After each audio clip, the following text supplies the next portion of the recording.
All right. So here we are again. Now, I just want to point out,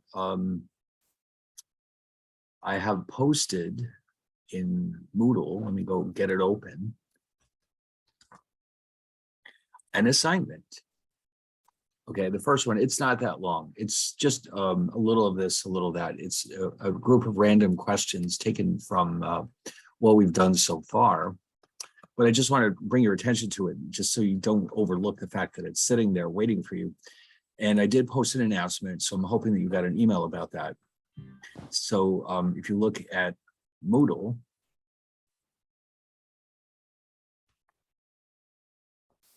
get this out of the way.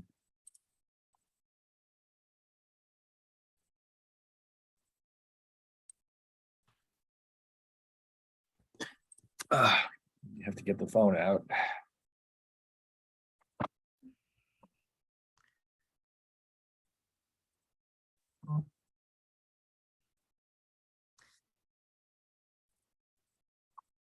All right, so we're in. Okay, great.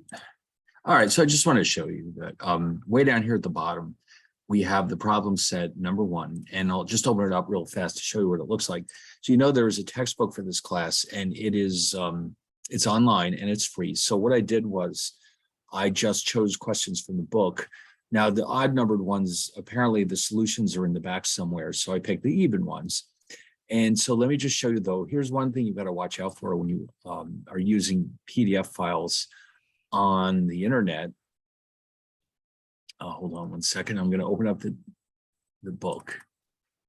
And it's to do with the page numbers. So, okay, this is not what I was expecting. Oh, God, where is it? There it is. Okay, good. So this is the book.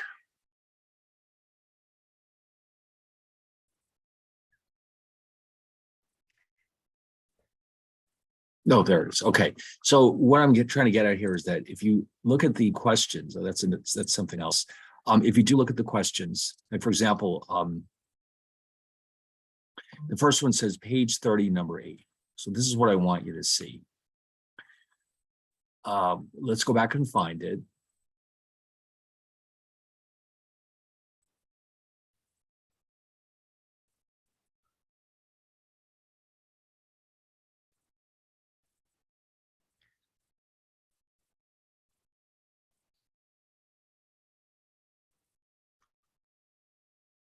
Okay, so when I say page 30, I mean, you see how it says page 30 in the actual book? That is the book's pagination. The PDF pagination up here, you notice it claims that this is page 38. I don't know why. It just does. Somehow it considers that to be page 38, but the idea here is that the question numbers that you see in the assignments are based on the page numbers from the actual book. Okay, so hold on, I have to take care of something real fast.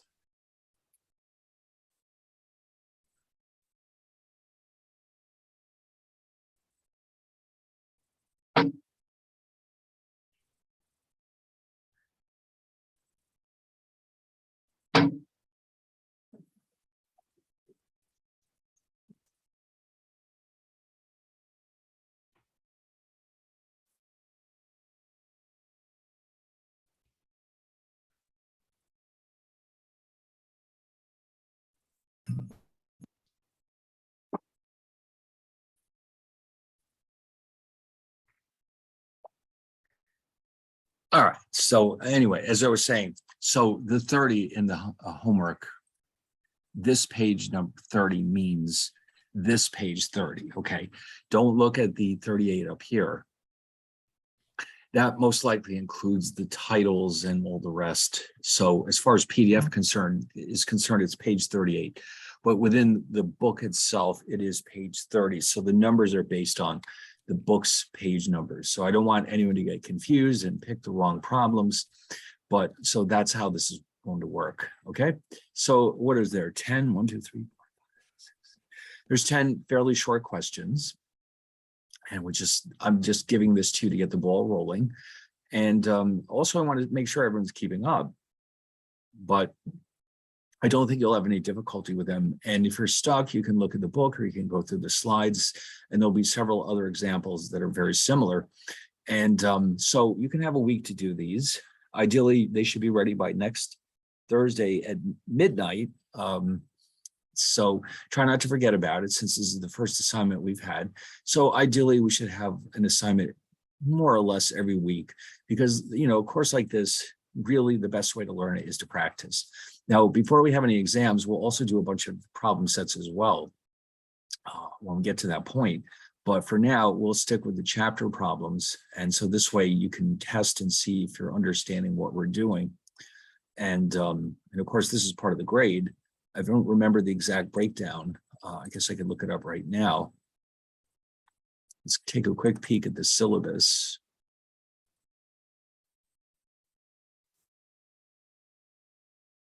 Oh, no, that's my schedule. That's how I keep track of what we've done.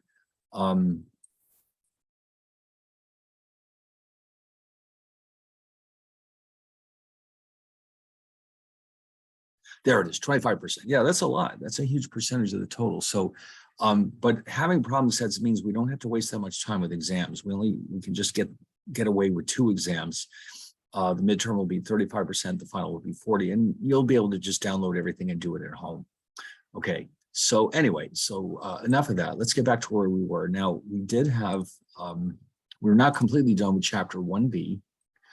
And so we left off, we're about to take a closer look at parabolas. And I started to mention that there's a couple of different ways that we can express parabolas. The one that you're used to, which is the straight ahead quadratic equation, but there's an alternative version of it that can be used. And so here it is.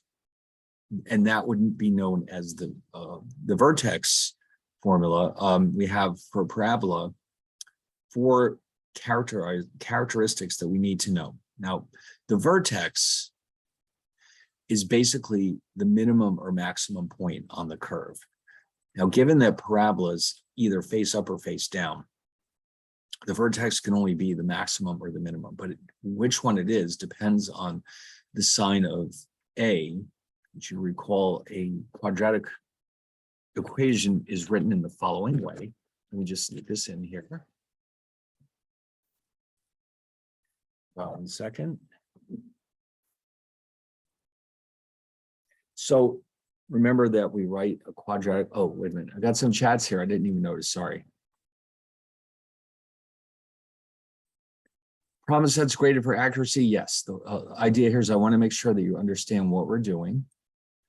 But the problems themselves, at least the ones you have so far, are really very straightforward. They're you should absolutely have no trouble with them at all, because we did several examples of all of them already. None of them are, I didn't pick any that are based on things we haven't done. So I can't imagine why you would have a problem with them. And if you're truly stuck, I mean, you can still ask me questions by email, or we can set up a conference call with Zoom if you really need it. Oh, no. Whatever day I post the midterm of the final exam, you'll have at least a week to do it. Yeah, there's no way I would just give you 1 day. That's ridiculous. It's calculus. It's going to take a while. Even if it's very straightforward problems, it can be very time consuming, and that's just the reality. So yeah, oh no, absolutely. You'll have at least a week to get it done. It might even be more. Yeah, so you don't have to worry about that. All right, so as I started to say, so as you know, the equation of a straight line, quadratic equation is y equals ax squared plus bx plus c. And so there's only really 2 possibilities. Now, if a is 0, that means it's no longer a quadratic equation, so we can rule that out. A is positive, means that the parabola will be facing upwards.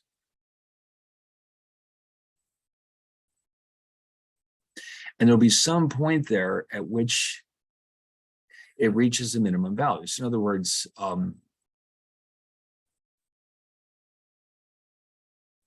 the value of y here is the minimum value that the function can achieve, the minimum value of y. That is known as the vertex. This point is called the vertex of the parabola. Whereas if A is negative rather, it'll be facing downward.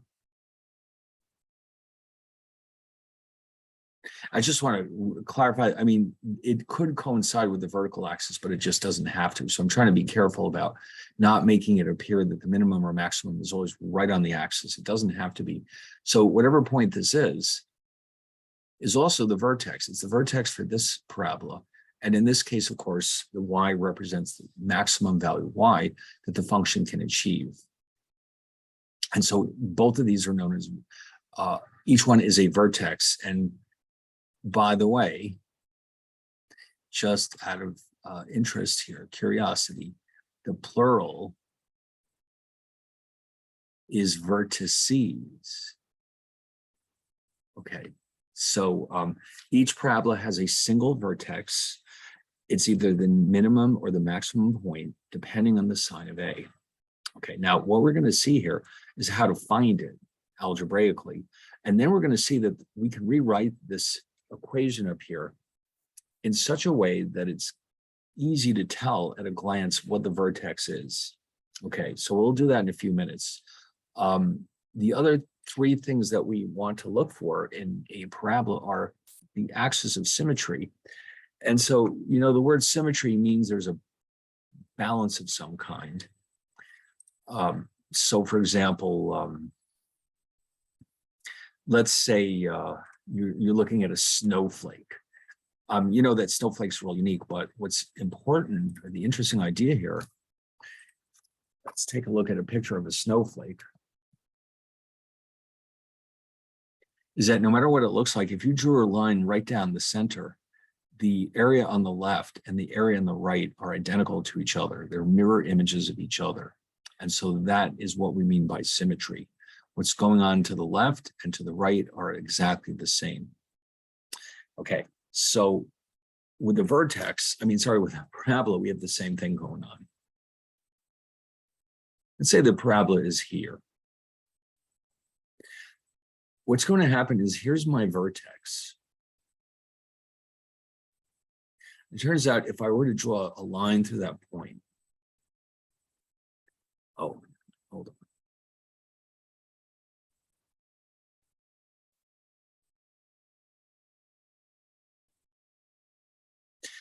Well, the area to the right is exactly the same as the area to the left. They're mirror images of each other. Okay, so for that reason, this line is known as the axis of symmetry for the parabola.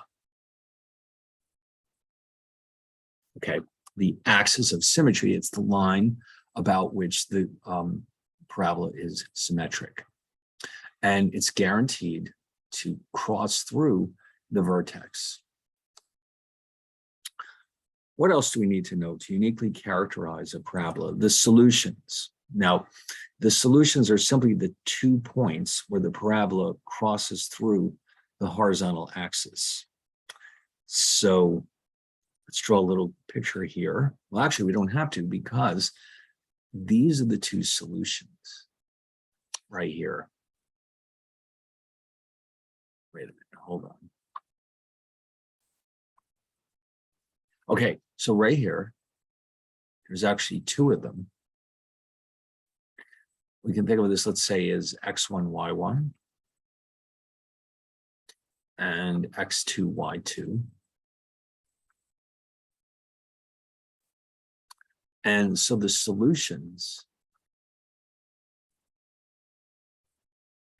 are x1 and y1 because f of x1 is 0 and f of x2 is 0.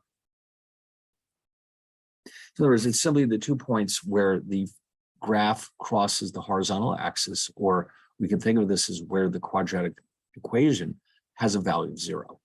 Okay, now this is incredibly, incredibly useful. A lot of applications are based on this idea. Economics in particular, if you're looking at, let's say equations that describe the profits of a corporation, often they will take the form of a parabola And that means that there's two solutions that could potentially lead us to the maximum profits. So this will turn out to be an extremely important idea.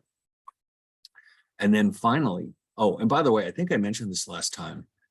In the event, though, that the parabola never quite reaches the horizontal axis, like in a case like this, oh no, where are the solutions?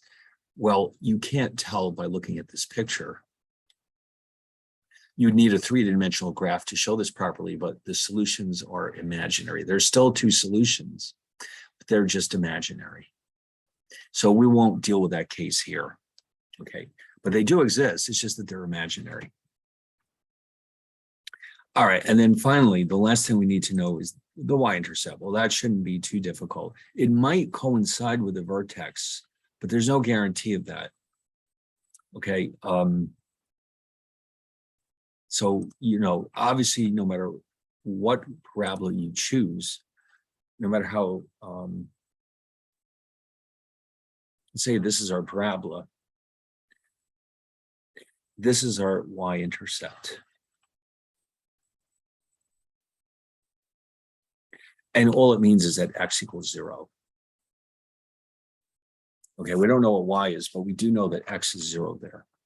And like I said, it could coincide with the vertex, but there's no guarantee of that. Anyway, so it turns out, interestingly enough, by convention in math, the vertex, let's go back to the vertex is usually written as not xy,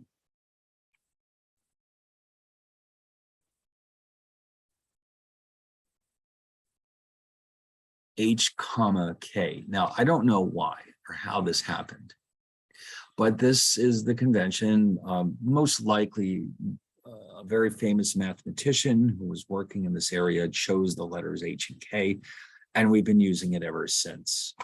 So when you see the h and the k, that is supposed to tell you that this isn't just any point, it is the vertex of your parabola. Okay, now with that being said, and of course it means that the h is the x coordinate and the k is the y coordinate. That part hasn't changed. So with that understanding that the vertex is written as hk, the equation, the quadratic equation that we normally see can be rewritten in the following way, the so-called vertex form. Why do we do this? Because we can see just by looking at it that this is the x coordinate of the vertex and this is the y coordinate. So you can see at a glance what the vertex is. Now, algebraically, these are the same thing. You're just rearranging it to put it in a more convenient form. But once you've done that, then you can see very clearly what is the vertex of this parabola. Now, we can, by the way, Symbolab is very good at this. Among the many things that it can do, it can help us find the vertex. And I was experimenting with this today just to see how it implements this.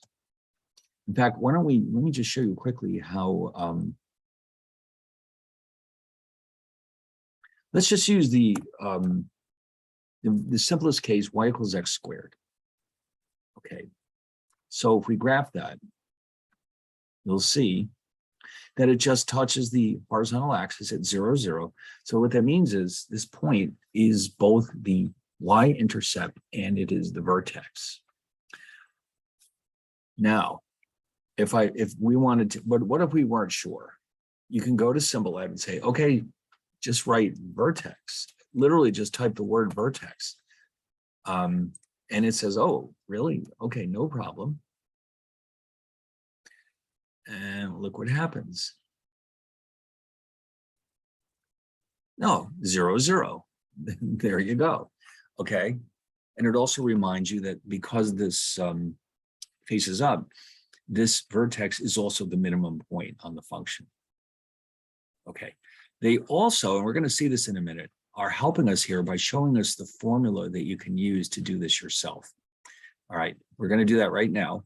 So here's your vertex form. So let's start with an example. we have f of x equals 2x squared minus 6x plus 7. So based on the standard expression for a quadratic equation,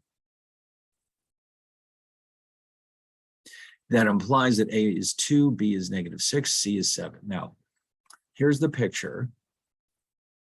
And it's Excel, but you know, so it's hard to see where the vertex really is. I'll tell you what, let's put this into Symbolab.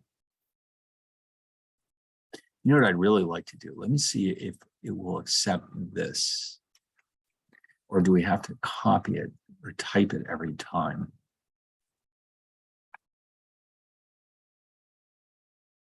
See, it kind of worked. It didn't understand that that's an exponent.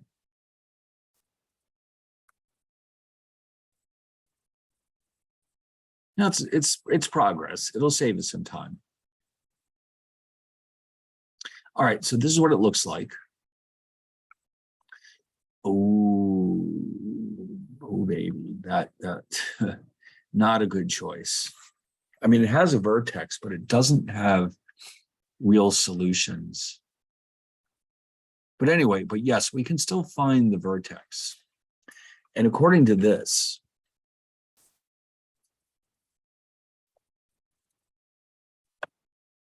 the vertex is the point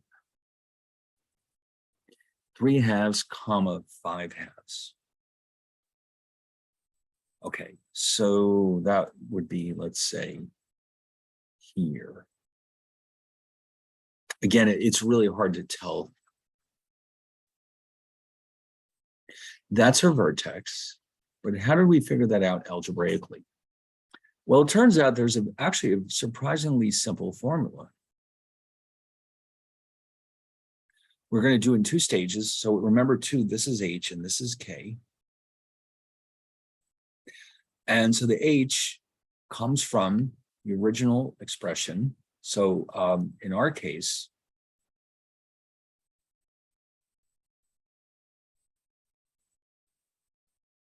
and our specific example is 2x squared minus 6x plus 7. And again, that means that a is 2, b is -6, c is 7. So the h coordinate, or the x coordinate actually, which we call h, has this formula -b over 2a. So I'm just literally choosing, here's the -6, and then 2 times a. And so I've got 6/4, which is 3/2. So we completely agree with Symbolab that the x coordinate is 3/2. Now, what about the y coordinate, the k? Well, what you're going to do is plug 3/2 into the original function. Okay, so in other words, here's the function. H is meant to be 3/2. So remember, y is just f of x. Therefore, what we're looking for is simply f of k. Sorry, f of h. Okay, so what we're going to do is take the function and replace all the x's with 3/2. And whatever value we come up with is the y coordinate. So we have the original 3/2, which we solve with that formula.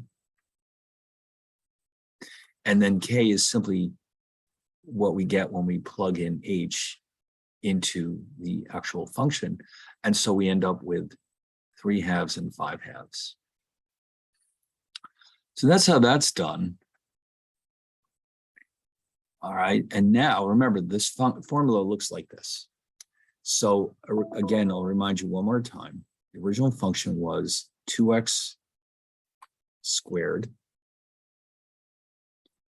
Hold on 1 second. My tablet has suddenly decided to be uncooperative.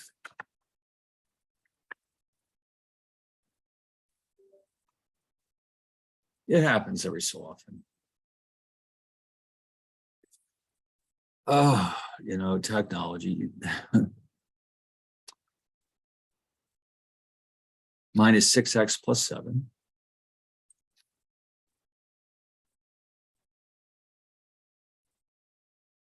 So, and we've already determined that the vertex is 3 halves, 5 halves. So what we have to do is put in A is 2, x minus h. Now h, remember, is 3 halves. So we're actually subtracting it.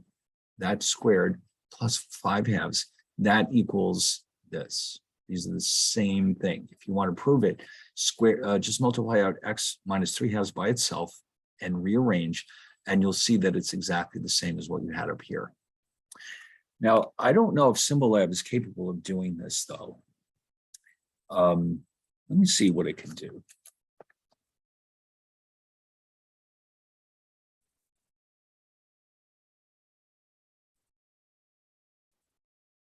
Oh my God, now there it is.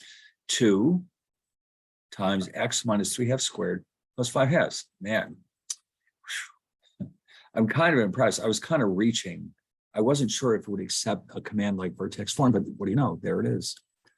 It's pretty amazing. I mean, what you can do with this thing, especially considering that it's free. Okay, so that is what actually happened. Now, in fact, you know what else they're doing? They're even showing you to a certain degree how they did it. All right. Now, the axis of symmetry is pretty straightforward because it is a vertical line, which means x is some constant. And you remember from a few minutes ago that the h coordinate or the x coordinate for our vertex is negative b over 2a. And so therefore, there it is. Since the axis of symmetry is guaranteed to cut through the vertex,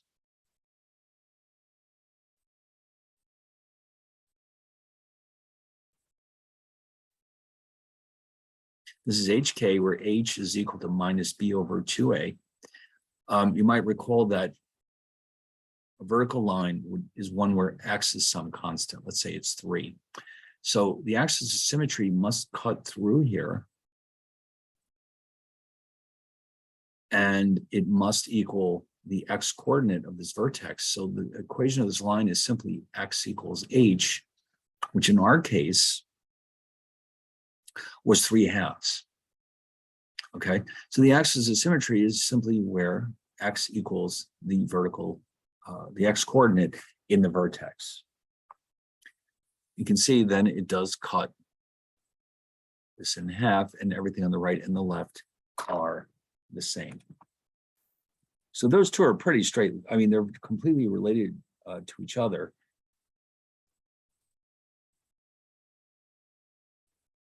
So again, I attempted to do this in Excel. It turned out reasonably well.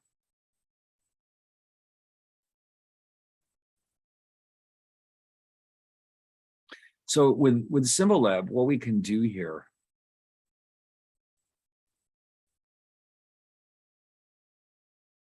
is go back here. Now we saw already that it's capable of graphing 2 lines at a time.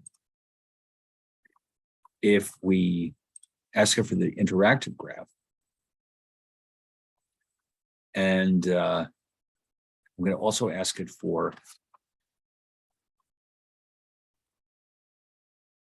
x equals 3 halves.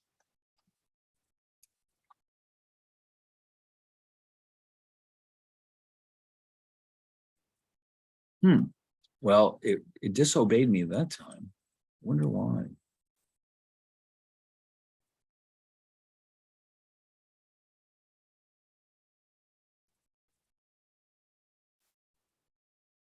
Oh, there it is. What was that all about? So yeah, you can see visually that this purple line is the equation x equals 3 halves. That is the so-called axis of symmetry. And then you can see that the parabola is in fact symmetrical about this line.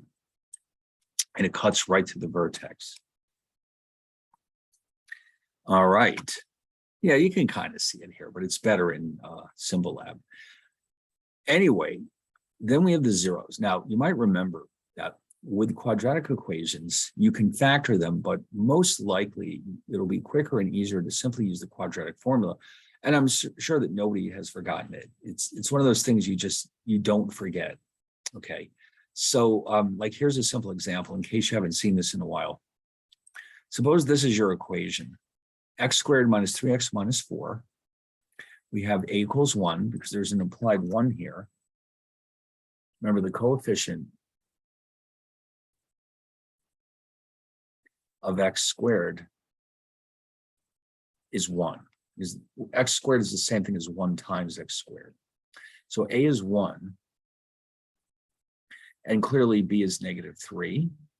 And c is -4. So we're going to plug them in here and see what we get. Right? And this is the quadratic formula. And what we're hoping to see, if the parabola crosses the horizontal axis, we're guaranteed that this expression will not be negative. Okay, so we have to have b squared is greater than or equal to 8 for AC. If it's not, we'll have a negative square root, and therefore we'll have imaginary solutions. So you can prove it right off the bat. B squared is 9, 4, 1, -4. So 9 is clearly greater than -16. So therefore we're in good shape. So we'll go ahead and plug in everything. And we got kind of lucky here because we ended up with an integer. The square root of 25, of course, is just 5. We split this up into 2 pieces. This is our plus and minus operator, which means that we're doing 2 things. You can see down here, we have 3 minus 5 over 2 and 3 plus 5 over 2, which reduces to, this one is actually minus 2 halves. This one is 8 halves, which of course reduces to -1 and 4. Okay.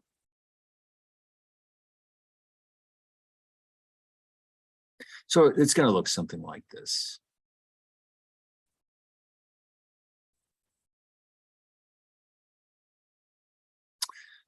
There's another one here, just in case, again, you need a little practice. We have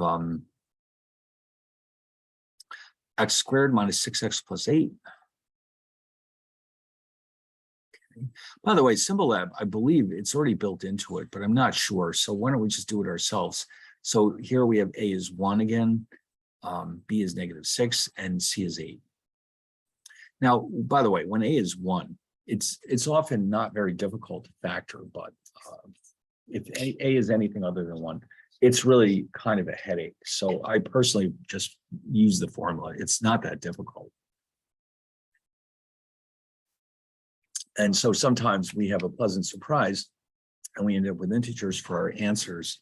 But if that a isn't 1, often the solutions are extraordinarily messy. All right, so let's just run through this one really fast. We plug in all these numbers. We end up with 6 plus or minus 4 over 2. And so ultimately we end up with 2 and 4. Which, by the way, that reminds me, this is just terminology.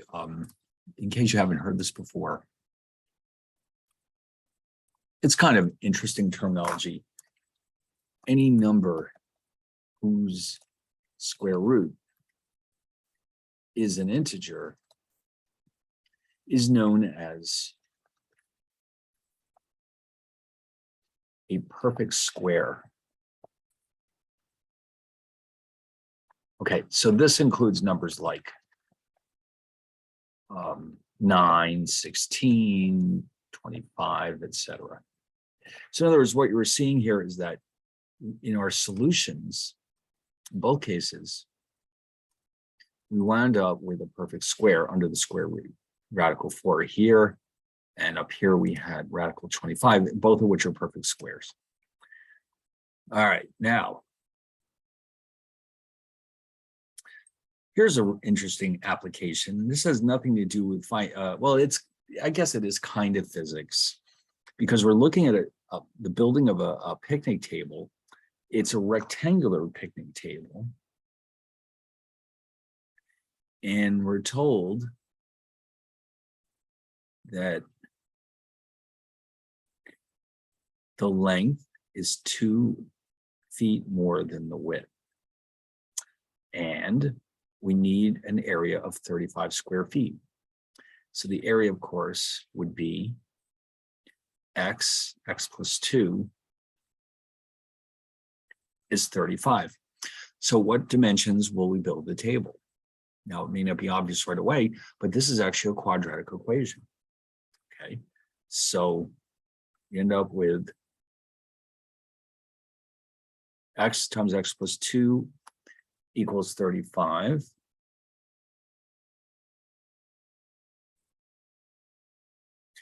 And so that can be easily converted into the standard quadratic equation, but what we have to do is subtract the 35 from both sides.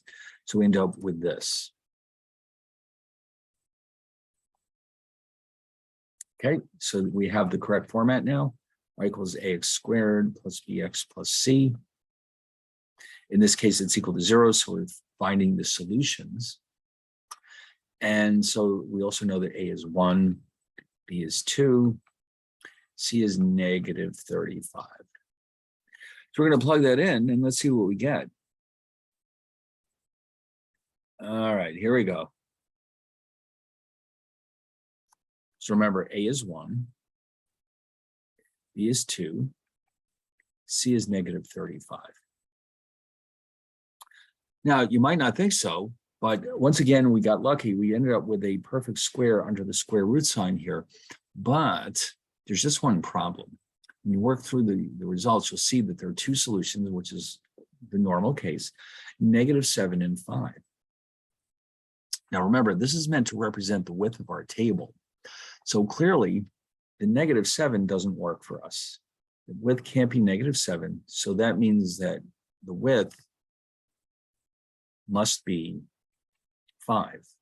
And therefore, the length of the table, this is x plus 2, must be 7. And then the area is 5 times 7, which brings us back to 35, which is what we wanted. So we've got a parabola that has a negative solution, which means we basically reject it because we must have a positive dimension. All right, now, one thing that I wanted to do. Oh, yes, let's do this one. 2x squared minus 6x plus 7, just to get some more practice. So let's go back to Symbolab for a second.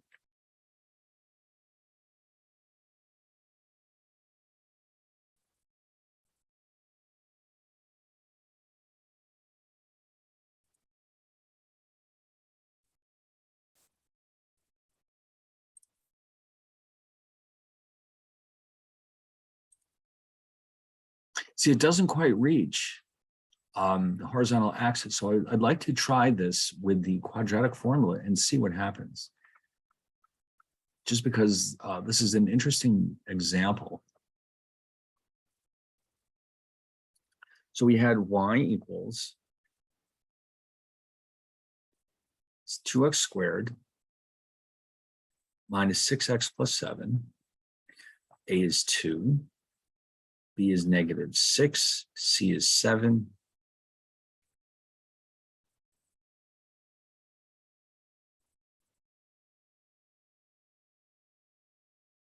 Oops. What did I do? Sorry, 4ac over 2a.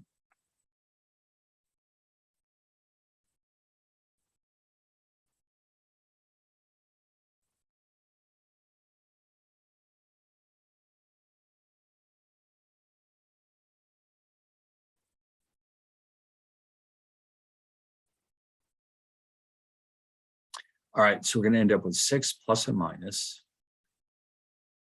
So this is 36 minus, let's see.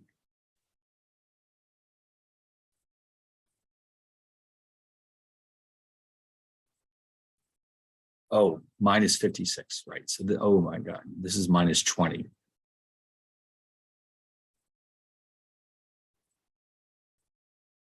So there you go. There's a prop. That's the problem right there. As we predicted, the solutions are imaginary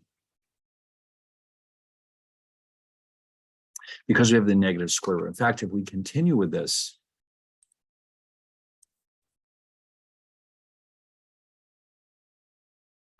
you'll see that we've got 6 plus and minus negative radical 20 .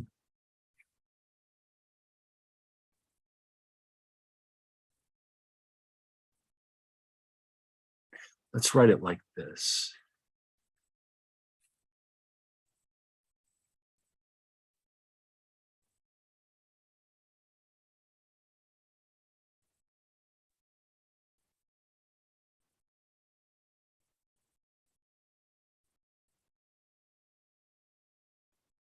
So radical negative 1 is I, so that this one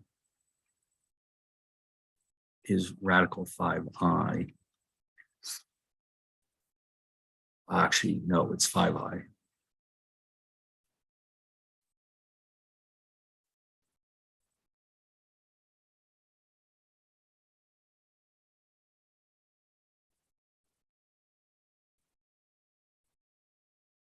Oh no, I had it the first time.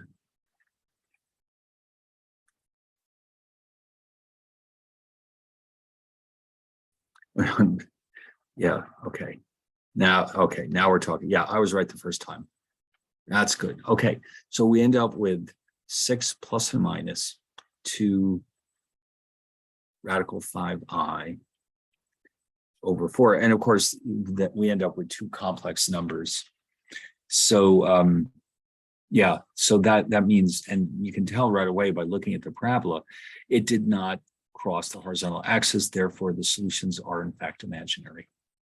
All right, now the last of the 4 features that we were looking at are the intercept. The intercept is easy because remember, the intercept simply means where does y equal 0?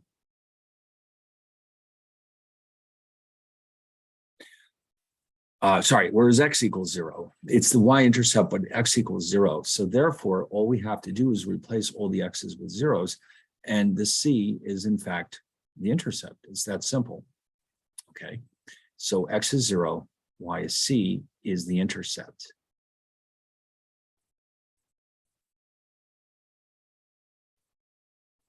And that's all we need. All right, now, so those are the 4 basic features. Now, what about the domain and the range?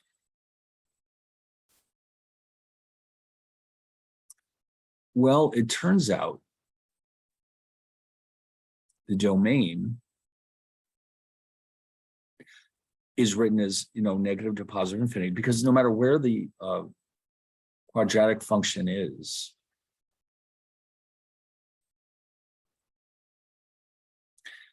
the function basically goes on forever. And so it covers the entire real number line, but we have formulas here for the range. Now the range can potentially cover the entire real number line, but each case is different. So if A is positive, meaning that we're facing up, remember the vertex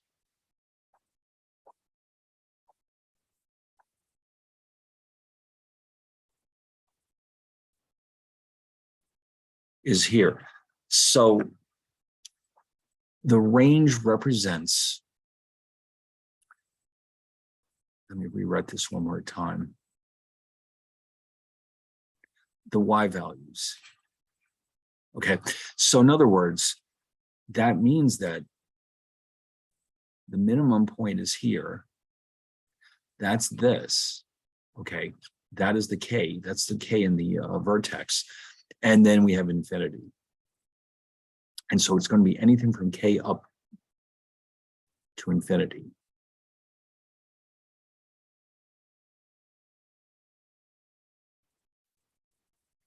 Okay, and then of course, if the parabola is facing down, it'll be the other way around.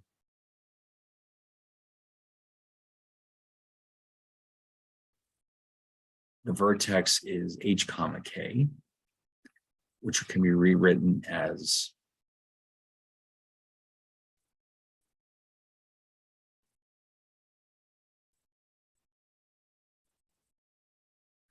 and you, oh, by the way, you notice that we have the square bracket because it can include that value. It's that value and everything below it down to negative infinity.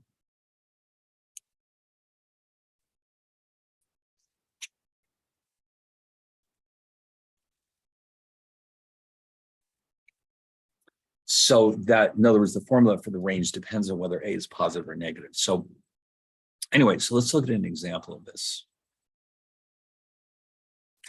And while we're at it, let's throw into Symbolab, see if it can help us. Let's see, what do we have?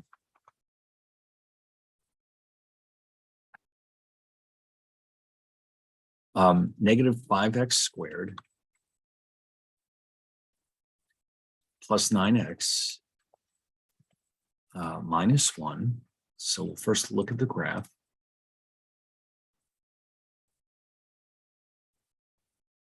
So because A is negative, the vertex is up here. It's the maximum point. And we can ask it for the range in the domain directly. We know that the domain is all real numbers. We don't even have to bother with it, but let's do it anyway. It's the range that we're interested in. So before we even do that, let's ask for the vertex.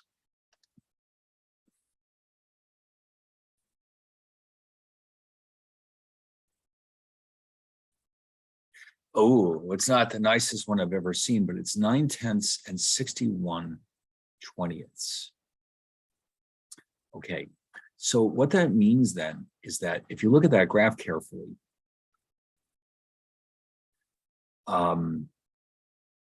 yeah, it's being helpful here. It's showing you that the vertex is 9/10, comma 61/20. So that implies that the range is everything from 61/20 down to negative infinity. But how can we figure that out without Symbolab? All right, well, A is negative, and we know that since the function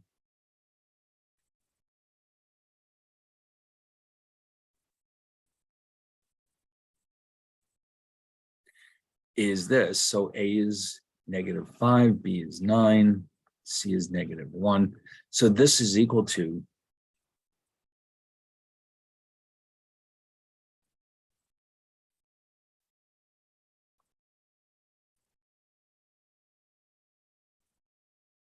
so that's f of 9/10. So now it's a question of plugging that into the formula. Let's do that on the next slide.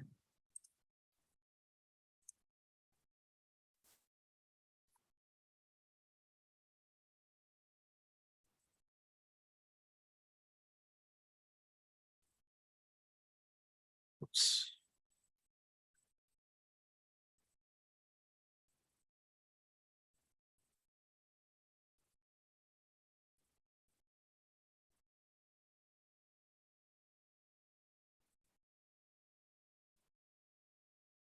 Well, it's going to be a little messy, but we'll get it.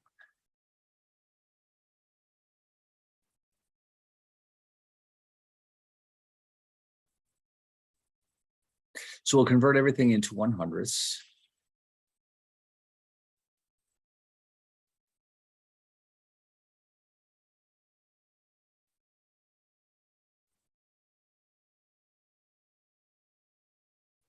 So we're going to wind up with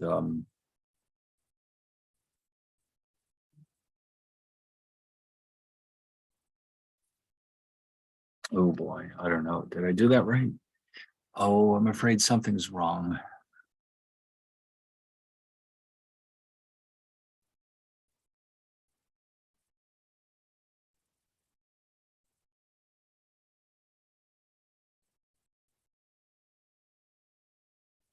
Well, let's see. If we divide these both by 5,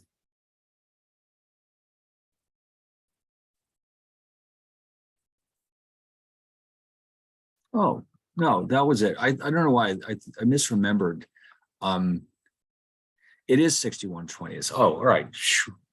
Okay, I don't know why I thought it was something different. All right, so that's it. So we just proved that that is in fact the range. So the range is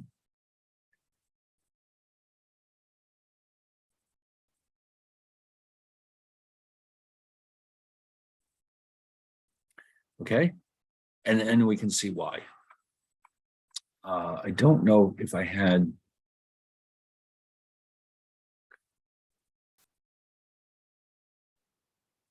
a graph in here, but we could see it on Symbolab.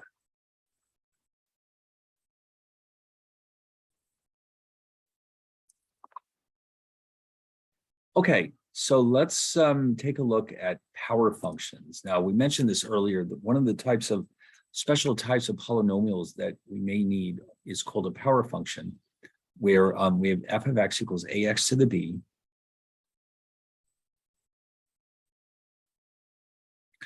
And if b is an even number, oh, by the way, don't forget, we earlier defined in the previous slides, what does it mean to be an even or an odd function? Why don't we go grab those again and revisit them for a second?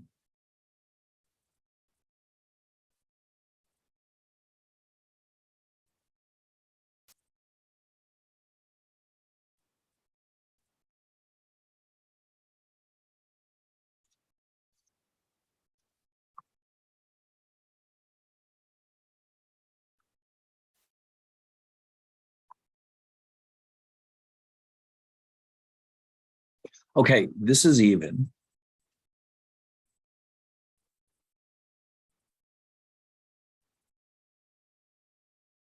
And this is odd.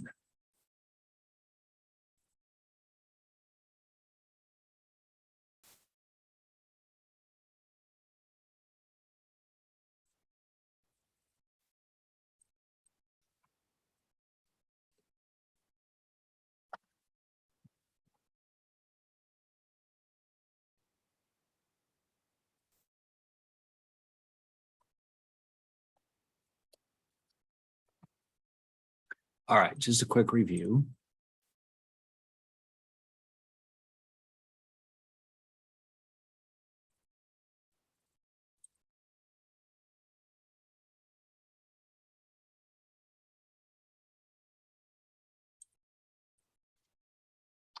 Anyway, so with a power function, f of x equals ax to the b power, if the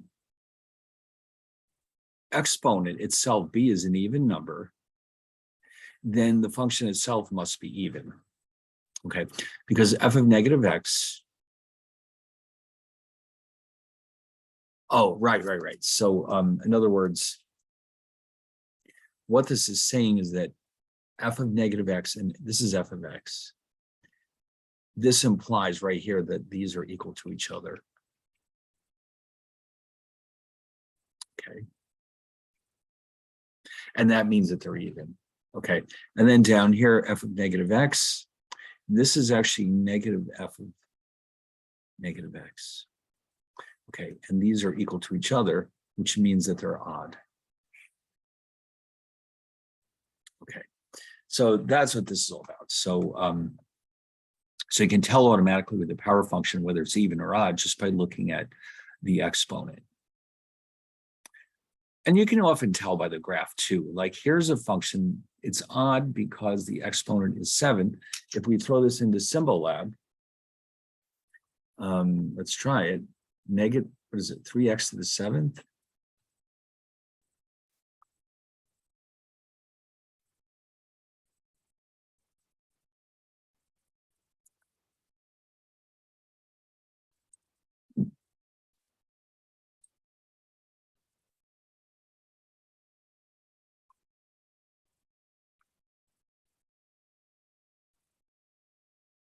Hmm. Oh, I left in the word vertex. No wonder it's upset. Yeah, you can't, the vertex is only defined for a parabola. That's why it was upset. So here we go. Now, the fact that it's the way it's described,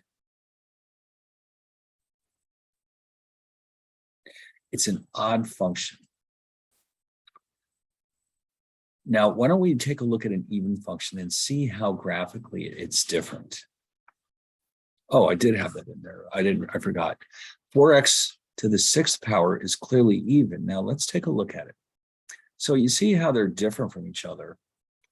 The odd function finds itself both above and below the horizontal axis. The even function is restricted to being from 0 up. So that is one way you can tell right away which ones are even and which ones are odd.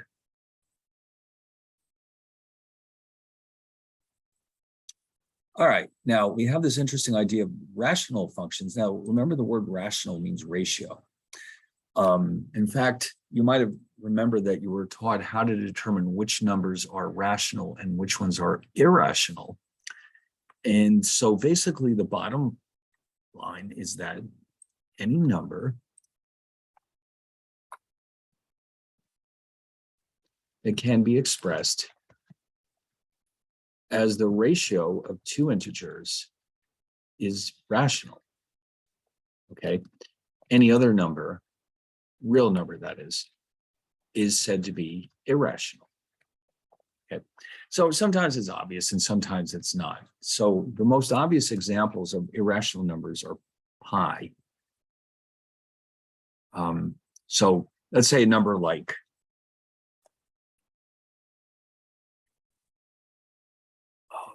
let's say 4.5 is rational.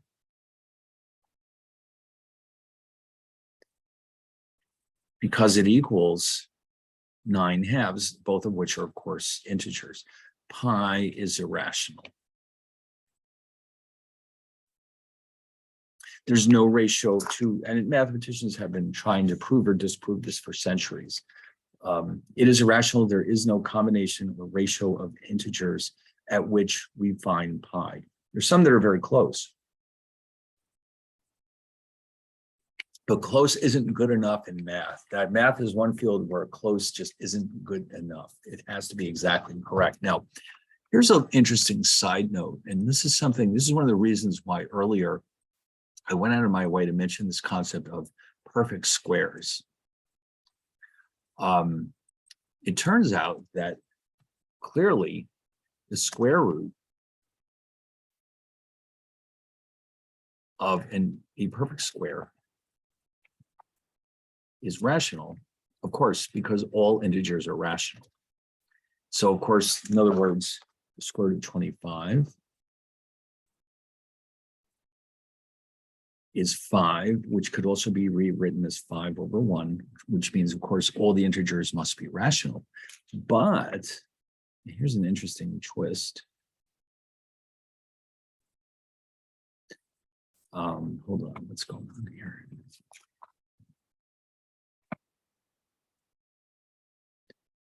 The square root of any other real non-negative real number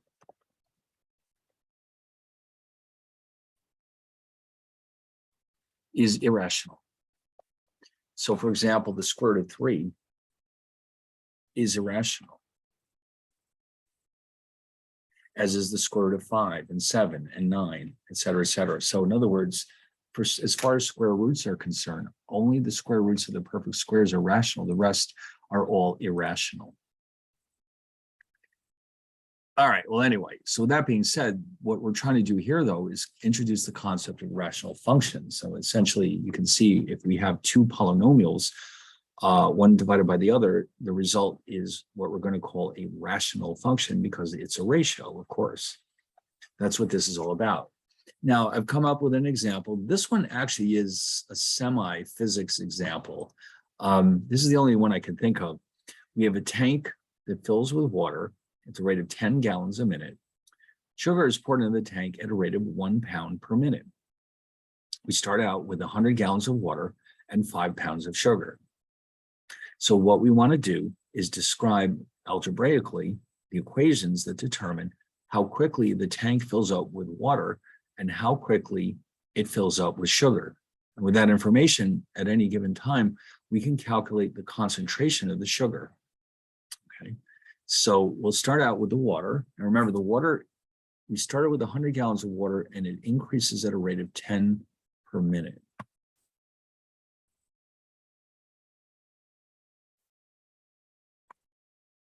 Oops, hold on. So therefore, the water function, W of t, means that water is a function of time. It starts with 100 because when t equals 0, we have 100 gallons of water. And then for every minute after that, where t is meant to be time in minutes, by the way, we end up with 100 plus 10 times t. Similarly, for the sugar, it starts with 5 pounds. And for every minute that goes by, we have another pound of sugar. So that's the sugar formula. And so the concentration, as it's called, is itself the ratio of the sugar to the water. And you can see why, what do you know? It's a rational function. Now, what are we going to do with this wonderful rational function? Well, we can use this to figure out what the concentration is at any given point in time. Okay, so let's see how that works. So here where concentration is defined as the amount of sugar per let's say, gallon of water. So 12 minutes go by, and has the concentration of the sugar increased? Okay, or you can just think of that as being, what is the concentration? So given this function, 5 plus t over 100 plus 10t, the initial concentration is C of 0. So 5 plus t over 100 plus 10t is equal to 5 over 100, 5%. 5% of that liquid is sugar. Now, what's happening after 12 minutes? Because t is defined in terms of minutes, we're going to solve for C of 12.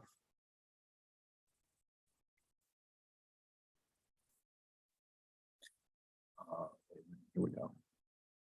And so we plug in all the numbers. Okay, so we have 5 plus t over 100 plus 10t. We have 17 over 220. And that leaves us with 0.077, which means that, of course, the concentration now has gone up from 0.05 to 0.077. So finally, at long last, we have ourselves a physics example. And there won't be too many of these. Mostly they'll be economics, but once in a while, you never know. So that's an example of a rational function. So my mouse, now, you never know. I mean, the technology is so terrible these days. For a while there, my tablet wasn't cooperating. Now my mouse is not cooperating. So what else is new? So I'll just do this with the keyboard. Now, how about the domain and the range? So for any rational function, the domain will include all real numbers except for those that lead to division by 0. So in a case like this, the only number that would be disallowed is t equals -10. But because time has to be non-negative, at least, that actually doesn't really matter because t can't be below 0 anyway. So the domain technically is everything except -10, but because this is physics and this is an actual quantity, the domain in principle is everything from 0 up to infinity. All right, now, oh, here's another one. What about this one? Now, this one is interesting because if you notice, x squared plus 9, x squared minus 9. Actually, I'll tell you what, before we even do that, let's go back to Symbol Lab and look at a picture of this.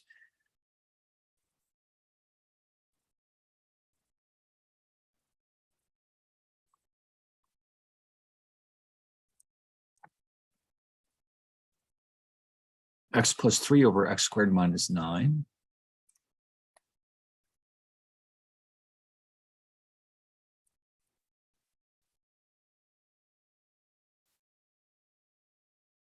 First, we'll look at the graph, and then it should be clear from the graph what's going on. So basically, according to what we're seeing here, the domain is restricted to being everything except 3 or -3. All right, so let's see why.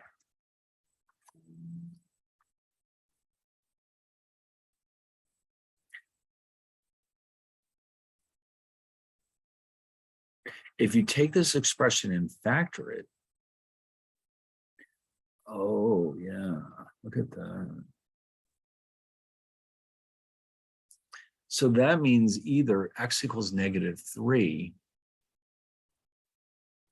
or x equals 3 would lead to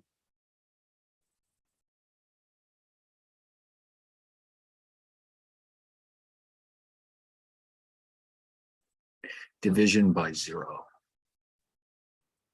So that excludes them from the domain. So the domain can be written as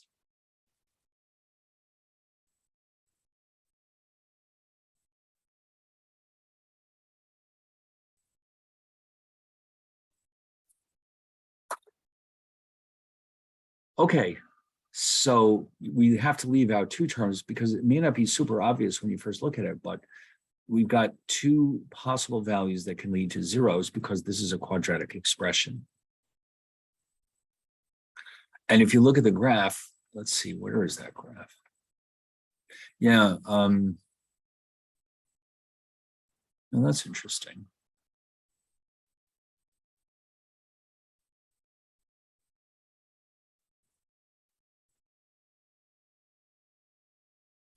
Yeah, you know what? They've got a mistake here, I think.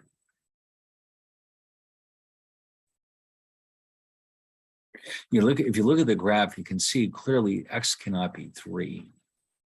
But you know what? They've made a mistake here. I'll tell you why. Because if you take this and rewrite it,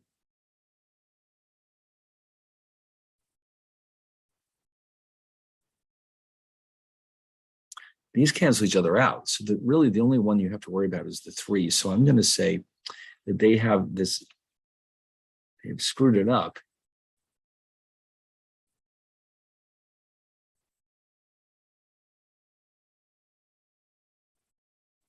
Because realistically, because those 2 terms can cancel out, the only one we have to worry about is x equals 3. And you can see from the graph that that is in fact the case. Okay. All right, well, anyway, now what about root functions? A root function just means the exponent is a fraction. If n is 2, this is a square root. If n is 3, this is the cube root. And in these cases, let's see.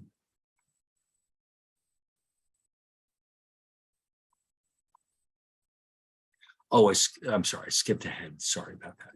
Yeah, so in other words, that's all it is. So in other words, when n equals 2, f of x is the square root of x. When n equals 3, we have the cube root. It's just a naming convention. We don't really have anything else to say about it.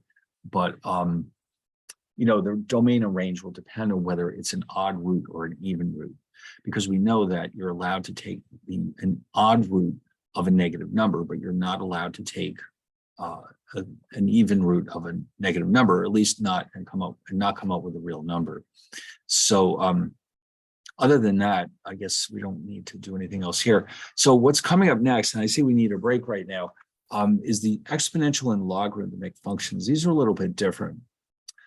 And it turns out these are really, really important in certain applications, especially finance and economics, because in a lot of cases, growth rates follow these functions. For example, if you put money in a bank account, the interest accumulates very slowly at first, but then very quickly in the future. and it behaves very much like an exponential function. Or you might remember from high school biology, bacteria grow at an exponential rate. You could describe their growth with an exponential function. So exponentials and logarithmic functions are really super important in a lot of applied areas. So we'll be focusing our attention on this after the break. So we don't want to rush through it too much. And along the way, we're going to review a lot of the key properties of logarithms because I think we probably could use the review. If you haven't thought about them in a while, they can be a little tricky. So we'll take care of that. But first, we have to have a break. So we'll come back in about 10 or 15 minutes, and then we'll carry on with exponential and logarithmic functions. All right.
All right, let's do this. So you can see that it's a little bit different. Here's what gives you the hint that this is an exponential function.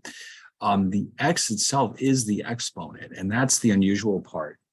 That's the part that you want to notice, ab to the x power. So why don't we go into Symbolab and try one of these. Let's say, for example, 3 times, let's say 2 to the x power. Let's see what that looks like.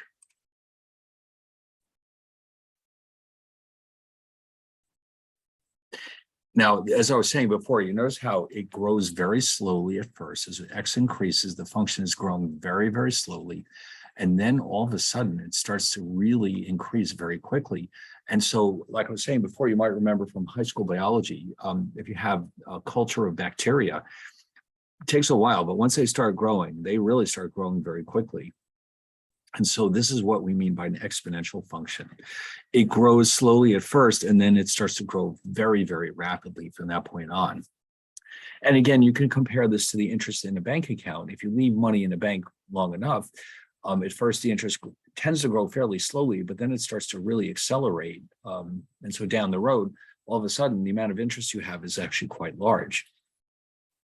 So that is a typical exponential function. And of course, the properties depend on the sign of A and B. If we were to change this, for example, let's say to, let's try -2 here.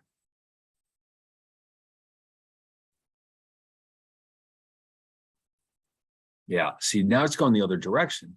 Think of this as, imagine you've got uranium, and you might remember that it decays at a fairly rapid rate. It has something called a half-life, which lets us know how long it takes for half the radioactivity to be converted into lead. So the amount of lead that remains in a piece of uranium could be thought of as following this type of function. So when the B is positive, the curve goes up very quickly. When B is negative, it goes down. Why don't we try an experiment with the A now? Let's go back and try -3 times 2 to the x. And it looks a lot like the one we just had. So you can see the signs do affect the function. And so the domain is all real numbers. The range depends on the sign of A. Okay, so like here, for example, let's do this one again. You can see from the graph that x never becomes negative. We have 0 here, and it goes up and up and up, but it never actually becomes negative. So the range, and Symbolab will confirm this for us, the range is everything from 0 up to infinity, not including the 0. Okay, so in other words, in spite of the way this thing looks, the function never quite touches the horizontal axis. Okay, that would be an asymptote. In fact, in Symbolab, the red indicates that this is an asymptote. So it's almost at 0, but not quite. And then it starts to move up very, very slowly. And then it starts to rise really incredibly quickly. If we change this to -3, it'll be the opposite. The range will suddenly be only the negative numbers. Okay, again, the horizontal axis is an asymptote, so the function never quite reaches 0. It's negative throughout. So the range is everything from 0 down to -infinity, not including the 0. Okay, but you can see the domain is the entire real number line. There's no value of x that would cause this function to be undefined. All right. So, oh yeah, well, you can see I've done this in Excel already, but I think you're getting a more meaningful look at this with the Symbolab. Now, here's an interesting application. Suppose that painting A is currently worth $100,000 and it grows in value at a rate of $2,000 per year. So this is linear growth. It's going up by exactly $2,000 every year. We also have painting B, and it starts today, same thing, $100,000, but now it's growing not at a rate of so many dollars per year, but at 2% per year. So the function that describes the growth rate of B, actually, let's start with A. A is 100,000, A of T, 100,000 plus 2,000 times T, where T is the number of years that have elapsed. Whereas B, you're multiplying by 1 plus the growth rate of 2%, and now suddenly the exponent is T. And so that makes this an exponential function. Whereas A is a linear function, B is an exponential function. So what's likely to happen is if you were to plot these together,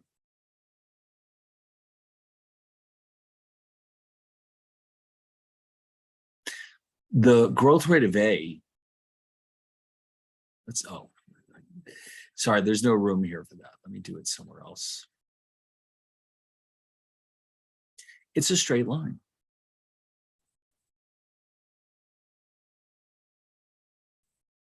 So the X actually could be replaced with a T. By the way, in this case, because time can't be negative, we don't actually need the line to start in the, we don't want to show it in the second and third quadrants. Let's do it this way.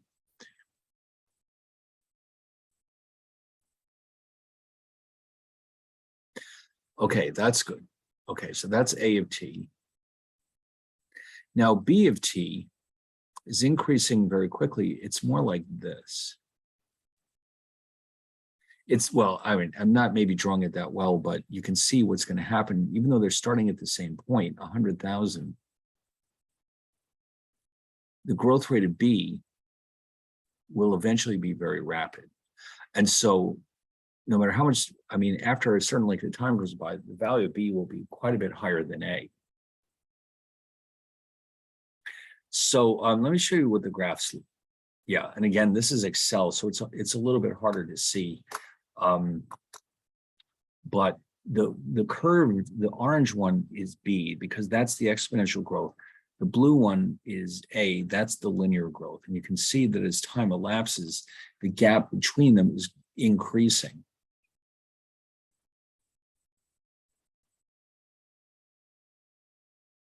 Okay, so obviously it would be better off to have exponential growth than linear growth if this is some kind of an investment. Okay, now here's the interesting part. What if I know how much, let's say I have some variable that I believe follows the exponential growth rate.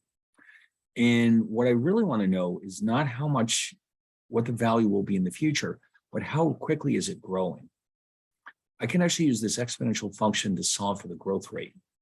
So let me show you a quick example of this. Now, this is actually, I guess you could think of it as, I don't know, biology maybe. We started out in 2006 with 80 deer in our wildlife refuge. And in 2012, all of a sudden there's 180 deer. So it took 6 years for the population to go from 80 to 180. Assuming that the population grows at an exponential rate, what was the growth rate in this case? In other words, what percentage was this increasing every year? Now, how would you set something like that up? So instead of using f of x equals abx, we're going to use n for the function and t for the independent variable. Okay, so in other words, just because it reminds us, n means number, by the way, the number of deer at time t is going to follow this function a b to the t power. So now here's the part that we have to be careful about. The year 2006, we will not substitute that into our function. Instead, we'll treat this as the starting point where t equals 0. Okay, therefore 2012 would be defined as t equals 6 because that's 6 years later. if I use 2006 and 2012, I will not get the right answer.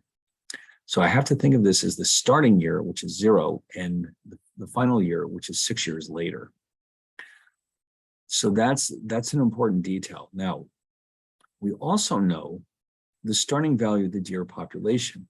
That is N of 0.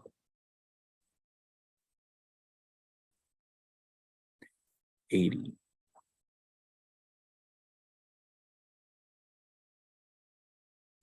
N of 6, in other words, the number of deer in year 6 or 2012 is 180. So it turns out we can use this information to figure out how quickly the population is growing.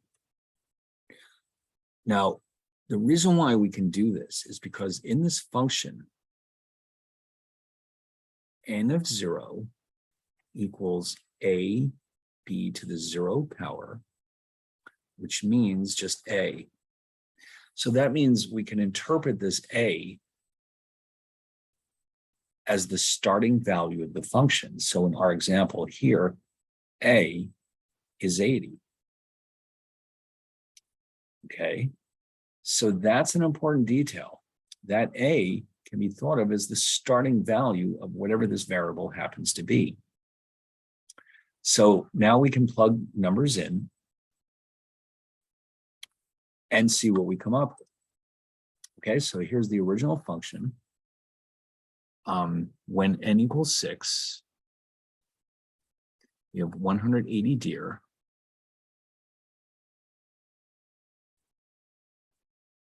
So we replace n of 6. This is actually, I guess what we could have done is this. So n of 6 is 180. A, the starting value, which we could also think of as n of 0, is 80. Then we have b to the 6th power. So we work through this and we solve for b. And we've got 2.25 equals b to the 6th power, which implies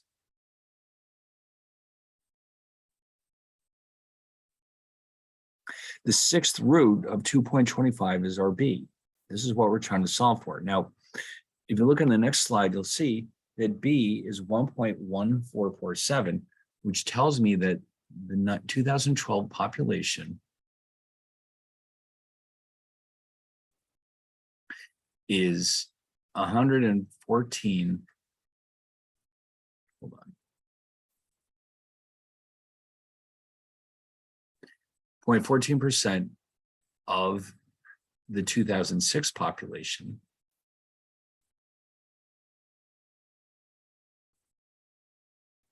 Which implies that the growth rate, or the growth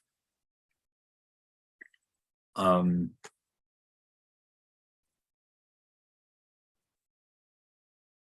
actually, sorry, I've written this incorrectly. What this tells me is that, yeah, I'm sorry, let me fix this up.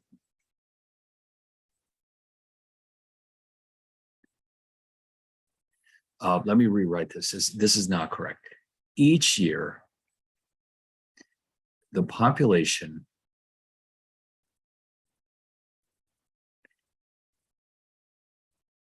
grows to 114.47% of its value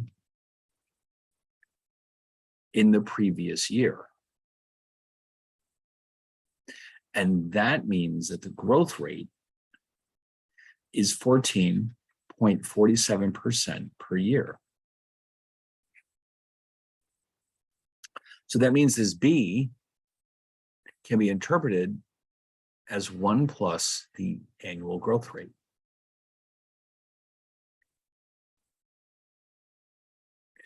Which you can see would be this 14. So the growth rate, which is what we're looking for, is 14.47% per year.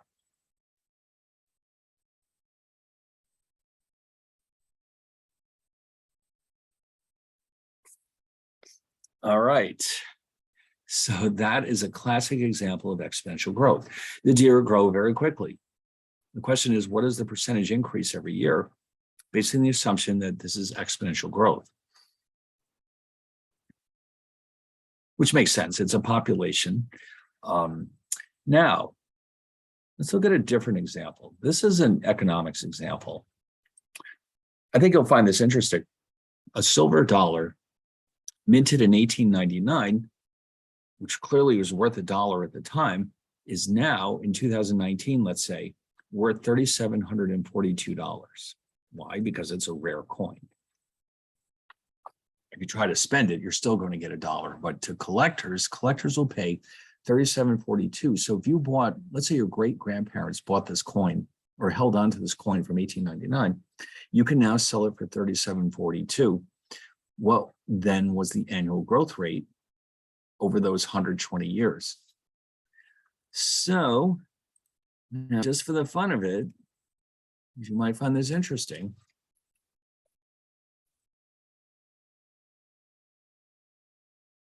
Let's see what it would have looked like.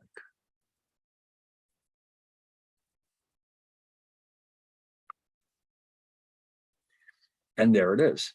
This is what we're talking about. An 1899 silver dollar. And of course, it's actually made out of silver. You don't see that anymore. And actually, the price is only $22.50. All right, whatever. But that's what they used to look like when we had silver dollars in the 1890s. But anyway, so in this case, we're going to let 1899 be t equals 0. And therefore, 2019 must be t equals 120. And A, the initial value is 1. So the question is, what is B? Okay, so let's do the same thing we did before. I've replaced the N with a V for value. It doesn't really matter what we call it.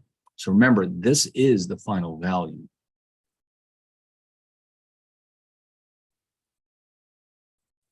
Today's value, 120 years after the coin was issued, that's the 37.42. A is the initial value. And of course, B is 1 plus the growth rate. So therefore, we have 37.42 equals 1 times B to the 120th, which implies that B to the 120th power is 37.42, which means that B is 37.42 to the 1 over 120 power. And whatever B turns out to be is 1 plus the actual growth rate. All right, so if you throw that into your calculator, you'll see that that's equal to 1.0710, which implies an annual growth rate in the value of the coin of 7.10% per year. Not bad. You're never going to get that in, let's say, a savings account. So that's how much your investment grew over those 120 years. Now, here's a quick detour into finance. We're going to look at how interest is actually calculated when we borrow or lend money, okay? And the reason why we're going to do this now is because you'll see that this ties in directly with exponential growth. Okay, so first we have some background to get out of the way, and then we'll build up to the case where we actually have exponential growth coming to our investments or our borrowing, whatever the case may be, so we can use this information to calculate how quickly our investments are growing. So when money is borrowed, the borrower pays, of course, interest to the lender. Now, the interest that's being paid actually breaks down into two types. The principal is the amount that you're borrowing. So if you decide to buy a new car for $25,000, the principal that you're borrowing is, in fact, $25,000. Some of the interest that you pay when you borrow money is based on the principal, and some of it is based on the accumulated interest. The first type is called simple interest, and the second type is called compound interest. And this is where what we just did will actually come into play. The simple interest is actually growing at a linear rate. So simple interest grows at a linear rate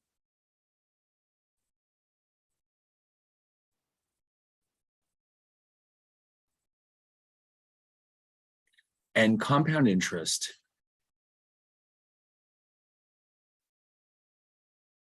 now with compound interest, this depends on a couple of considerations, but it grows at least an approximate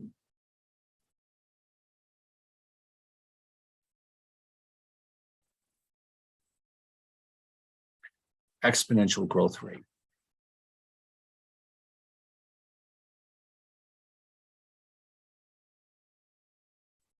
So it's getting there. In fact, you'll see that it can grow at an exponential rate, but most of the time it grows at a slightly slower rate, but it's very close to being exponential. So anyway, so there's two types of interest. Now, here's the formula that we're going to use to come up with our results. And so what this is trying to tell us here is if I start with P dollars today, it will be worth A dollars in the future.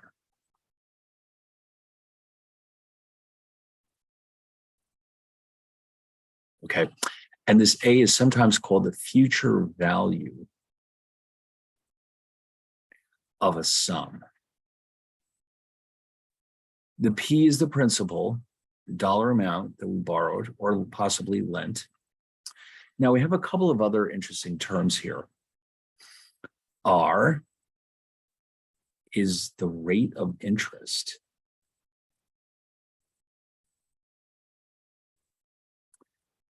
T is time in years, because we need to know how long the money is being lent for or borrowed for.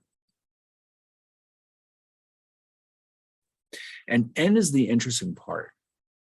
And we'll see how this works in a few minutes. It's called the compounding frequency.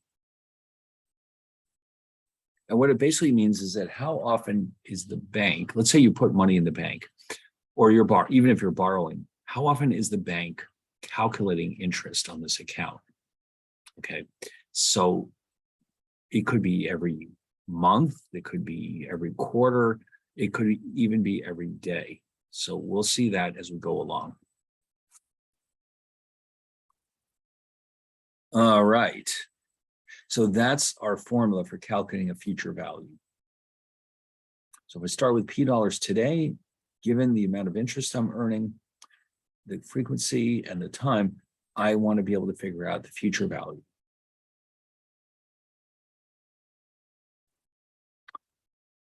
Okay, now remember we said a few minutes ago that interest can either be simple or compound. Let's start out by calculating simple interest. Simple interest couldn't be any easier. In order to calculate simple interest, all you have to do is multiply three terms together. The principal times the interest rate times the time frame. Okay, so we have simple interest. And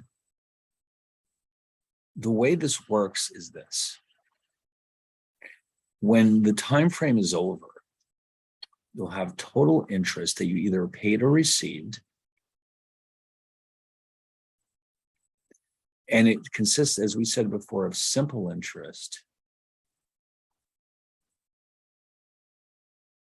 plus compound interest.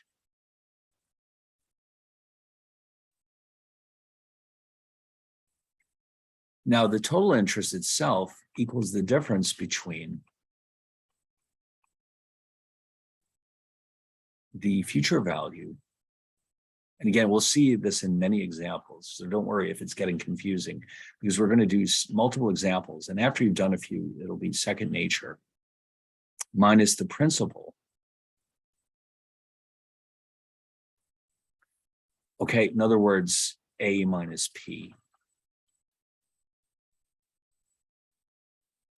So therefore, compound interest, combining all these, equals total interest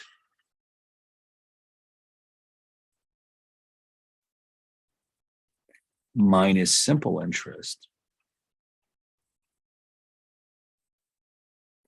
which equals A minus P minus PRT. Now, of course, the A has to be taken from that formula we had a few minutes ago, but once we've done that, the rest is very straightforward. Okay, so in other words, in order to calculate compound interest, we're looking at the difference between total interest and simple interest. Simple interest is easy, it's PRT. The total is the difference between the future value and the principal. All right, so don't worry, once we see an example, it'll all make sense. So we'll start out with this case. We have somebody who's borrowing money, and we're trying to figure out how much interest it'll end up costing them. Now, of course, if you're going to buy a car or something like that, this is an important number. You need to know how much you're actually paying back to the bank. They're going to have you pay back the amount you borrowed or the principal plus interest. Now, the longer the loan drags on for, of course, the more interest you'll end up paying.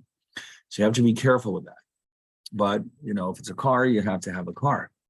So here's the case. You have $10,000 being borrowed. Okay, so the principal is $10,000.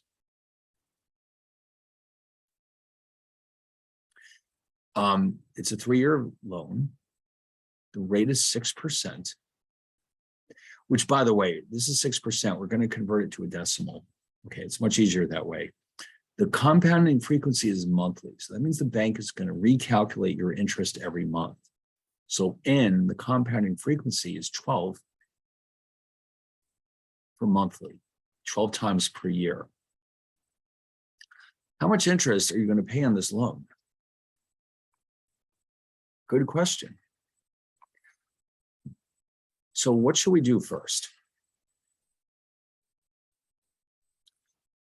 We're going to calculate the future value. Now, the future value tells me how much total will we pay to the bank by the end of the 3 years. Okay, so the future value simply means, given the amount we started with today, how much will we either earn or pay back in the future? So that would be this formula. Okay, so remember, once again, principal is 10,000. The rate of interest is 6%, and the time is 3 years. And finally, N is 12. So you can see here, if you plug these numbers into your calculator, you'll end up with a future value of just under $12,000. Now, given that we only borrowed $10,000, that implies that we must have paid $1,966.81 in interest. That's where the rest comes from. Okay, so of course you knew this. When you borrowed the money, you're going to pay back more than you started out with. This is how the bank makes their money. But if you had put money in the bank, then you'd be happy about this because you have more than you started out with. All right, well, let's see. The next slide is showing us how this breaks down into future value, principal, and interest.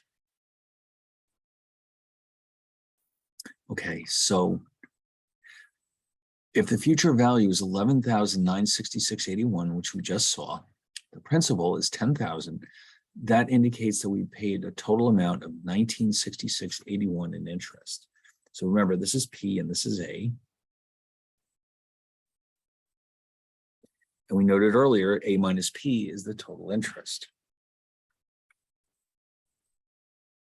Fine. Now, we want to break this down, though, into the two components, the two types of interest, simple and compound interest. How do we do that? All right, well, it's not hard because the simple interest, so the total interest, let's remind ourselves, is $1,966.81. The simple interest, remember, is PRT. principal of 10,000. Oh, by the way, here's where I want to be very careful with this. If you notice, the interest rate was actually 6%, but that's per year.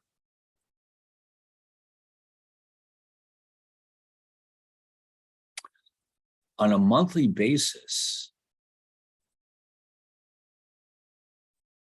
that would be 6% divided by 12, which is 0.5%.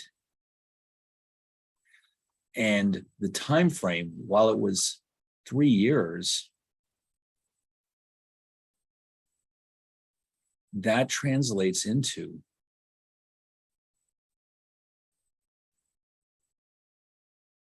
36 months. So when we calculate interest rates, we have to be very careful with the time frame. The compounding frequency is monthly, which means we're actually paying 0.5% per month.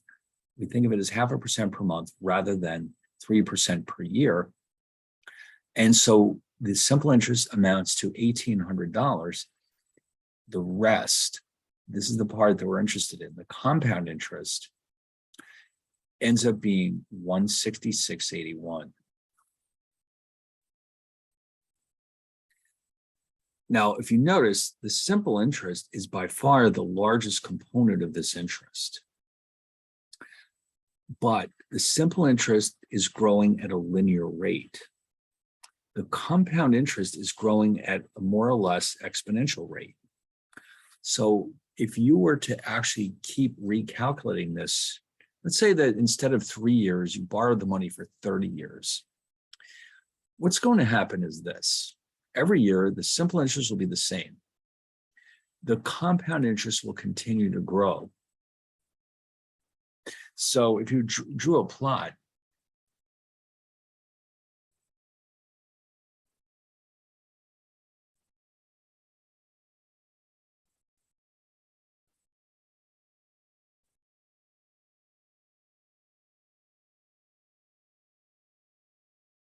simple interest is a straight line. The compound interest will look like our exponential curve,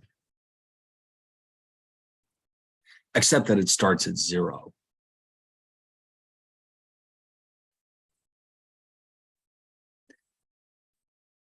So it starts out very slowly, and then it starts to grow very quickly, and eventually the compound interest will overwhelm the simple interest. This, by the way, is the secret to retiring young. By starting early with your retirement money, after 30, 40 years, you'll have an enormous amount of compound interest. So anyway, so what's coming up next is some practice problems where you can go through, and you know what I think, maybe because we don't have all the time in the world, this is slide 204.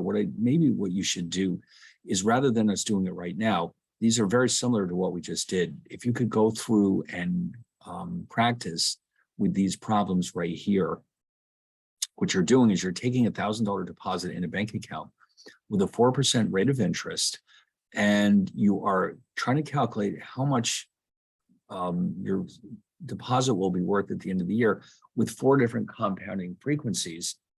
And so this one means n equals 1. This is n equals 2, n equals 12, and n equals 365. So the answers are all right here. It's just that, it's already 9 o'clock. And so I think you can go ahead and practice this on your own. What I really wanted you to see, though, is that if we keep increasing the frequency of compounding, eventually we reach a limiting case, which is known as continuous compounding. And at this point, the growth is actually exponential. It's not close, it is actually exponential.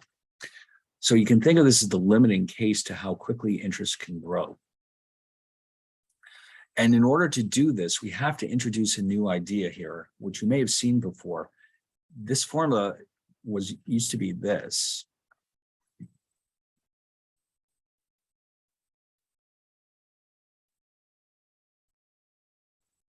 Sorry, I missed something.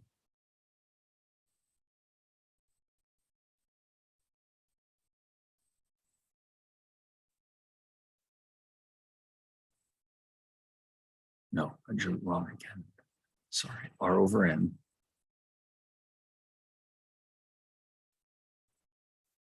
And so what happens is, as N converges to infinity, A converges to PE to the RT.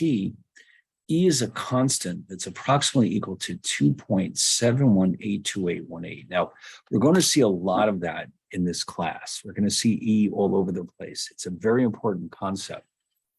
And it's very important in financial applications because we use it to represent cases where the interest is growing at a either we call it continuously compounded rate, or we can say that the interest or the money that we're investing or saving is growing at an exponential rate. So it's APE to the RT power. Now, if we were to take a specific example like this one, we start with $1,000, we put it in the bank for 1 year, and the rate is 4%, but it's compounded on a continuous basis. This function, if we plug it into Symbolab, you're going to see just how quickly it's really growing over time. All right, let's check this out.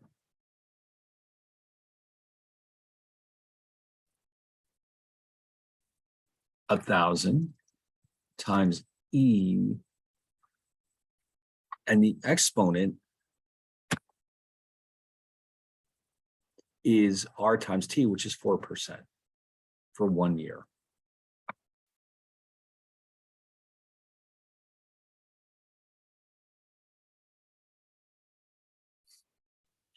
Yeah, okay. Hold on.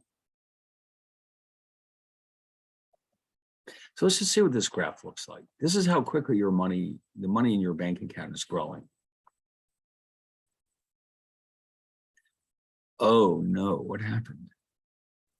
Oh, I know why, because we forgot. Yeah, I forgot the exponent here, the X.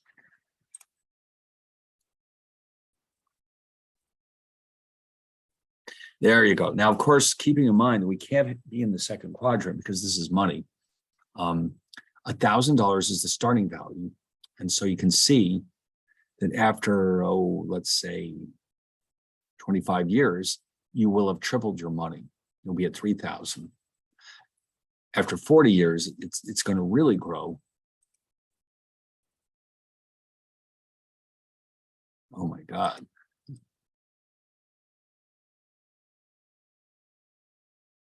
It's going up very quickly. Let's put it that way. You can't even, it's too high up for us to read it properly. Let's say instead 30 years. Well, anyway, but you can see that it's growing very quickly because it is continuously compounded, which means it is experiencing exponential growth.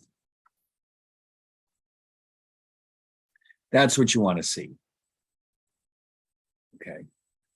All right. Also, we have the concept of continuous decay, which I mentioned earlier, like the way that radioactivity decays as the radioactive elements are replaced by lead over time. The amount of radioactive material that remains can be described by this continuous decay function. So if you come back here, just make this negative, we'll see what it looks like.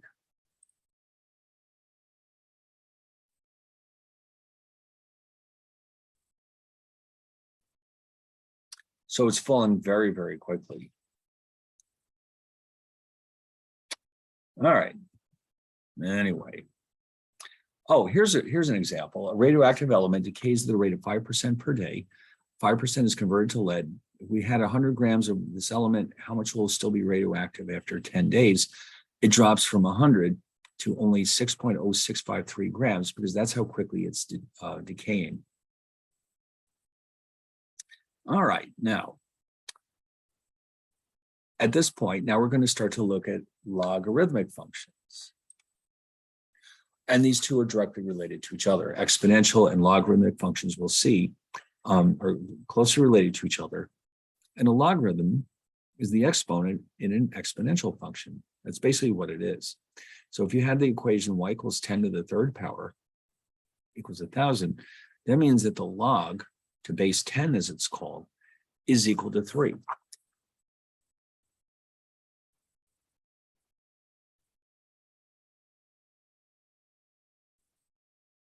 Okay, so in other words, these two equations tell us the same thing. Now, you might remember logarithms from high school, use them in chemistry class, and they're used with the Richter scale for earthquakes, but they're used very, very widely in financial applications because, again, they help us understand how quickly money grows. But with logarithms, we can have many different bases, although the ones we tend to see are 10 and e. And you might remember that the log to base e, say of x, is often rewritten as lnx, which stands for the natural log of x. Yeah, natural log. Now, the fact that it's called the natural log should give you a hint as to how important this really is. The fact, natural. The other logs are just called logs. This one is called the natural log, which shows how incredibly important it turns out to be. And we'll see this all the time when we get into the later chapters. By the way, why don't we take a look at these graphs?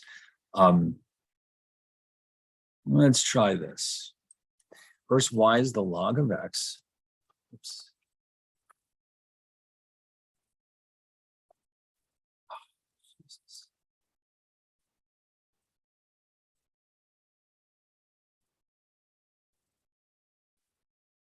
So you can see, interestingly enough, it grows at a progressively decreasing rate. If you notice, the vertical axis is the asymptote to this function. It doesn't quite ever reach 0, okay, but it falls off very rapidly. The intercept is 1, 0. The log of with any base of 1 is just 0. And then after that, it increases fairly slowly, or at a progressively decreasing rate. Now, I'd also like to add to this, so you can see them side by side, y equals e to the x. Okay, now why am I doing this? To give you the sense that, in a way, the two functions are, you can think of them as inverses of each other, in the sense that one offsets the other. And again, we'll get to this in a few slides, but the graphs, and it's kind of hard to see this one because it's pink. If you were, you can imagine drawing a straight line through here, through the origin, and the two functions would be symmetrical on either side of it, which indicates that they're inverses of each other. Okay, so anyway, so let's look at a few quick examples. The log to base 3 of 9 is 2, because 3 squared is 9. Equivalently, the log to base 2 of 8 is 3. Okay, so in other words, this expression is the same thing as saying take the 2 and the 3 and the 8. Okay, so in general, we have log b is the base of x equals y. It indicates that b to the y power equals x. These both mean the same thing. And like I said before, certain bases are more common than others. 2 is fairly popular in computer science. 10 is used in regular science, and E is often used in financial applications. Just quickly, the domain and the range, as you can see from this picture, we can see from the bottom one, you can see that the domain, the x cannot actually be 0, but it can be any positive number. But the range, there's no limit to the range. This curve, even though it's flattening out very quickly, it will eventually cover all the values of y. Okay. Oh, one more thing. Yes, the base 10 log is sometimes known as the common log. So base e is the natural log. Base 10 is the common log. This is one you see used with If you remember from high school chemistry, the pH, remember the really low pHs represented an acid and the really high ones represented a base. 7 was water. Those are actually logarithms. The numbers themselves are concentrations in a liquid. They're very small numbers. And the exponent is what we're really seeing when we look at a pH number. But yes, that would be one case where you're using common logs to convert the actual numbers into pH numbers. Anyway, and then like I've already said, natural logs, we often see ln. If you look at your calculator, you'll see that it should have a button ln rather than loge. It'll say ln, and it'll typically be in the same key as your, let's say if you're looking at your calculator and saying, where is it? I don't see it. It's probably sitting on top of your log x button. They almost always go together because they're inverses of each other.